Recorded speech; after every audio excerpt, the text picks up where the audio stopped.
Hi friends, ఎలా ఉన్నారు? ఈరోజు మనం డైలీ యూజ్ ఇంగ్లీష్ సెంటెన్సెస్ కొన్ని చూద్దాం. తెలుగు వర్సెస్ ఇంగ్లీష్ చూద్దాం. స్టార్ట్ చేద్దాం. I have a question. I have a question. నాకు ఒక ప్రశ్న ఉంది. Is this right?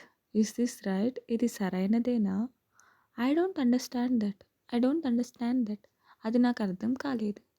Once more please. One more time please. మరోసారి చెప్పండి దయచేసి. I need help. I need help. నాకు సహాయం కావాలి. How do you right that? How do you right that? మీరు దాన్ని ఎలా రాస్తారు? Can you repeat that please? Can you repeat that please? దయచేసి మీరు దాన్ని పునరావృతం చేయగలరా? దయచేసి మీరు దాన్ని మళ్ళీ చెప్పగలరా? Little bit slower please. Little bit slower please. కొంచెం నెమ్మదిగా చెప్పండి దయచేసి. దయచేసి కొంచెం నెమ్మదిగా చెప్పండి. Okay friends, thank you so much. Please like, share and subscribe to Learn You Learn. Bye bye.